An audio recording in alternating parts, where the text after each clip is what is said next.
Hi, this week's two-minute warning. Two-minute warning, of course, is when the football team gets real serious, which is what the church needs to do. Deals with the question of how we maintain our freedoms in America today. A vital question. Look what's happening in the healthcare debate. We've lost the conscience clause, so Christian doctors may be forced to do abortions. Federal funding for abortions, proliferation of hate crime laws. Vital issues of religious liberty are being raised every day. So serious that a group of Christian leaders have gathered and written a declaration. Manhattan Declaration it will be called, and it will be released this week on Friday, November 20th at noon at the National Press Club. So stay watching this website and watching the media so that you'll have that document available to you very soon, immediately. It's crucially important for religious liberty. But something else is at stake, which is really vital.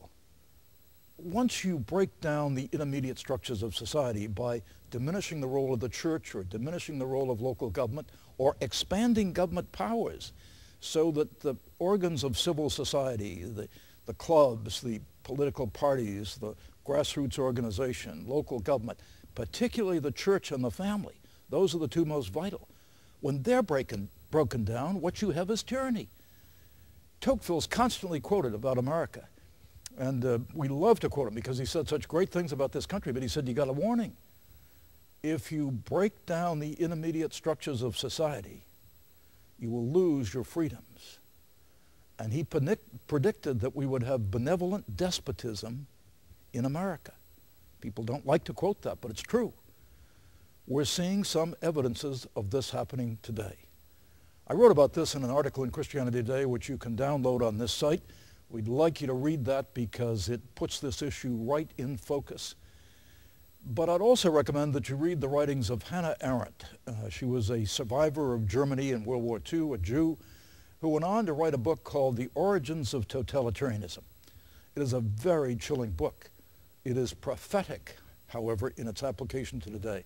And you may want to go to our bookstore and order a copy. Hannah Arendt said that when Hitler took power, what he basically did was to eliminate all the intermediate structures of society. The labor unions, the political parties, the church was minimized, and of course eventually it was the individual standing against the state. The destruction of civil society has always been the prelude to a totalitarian government. Americans today, and Christians in particular, need to fight not just for religious liberty, but to preserve the organs of civil society, lest we ever fall into the benevolent despotism Tocqueville warned of. For this week's 2-Minute Warning, Chuck Colson.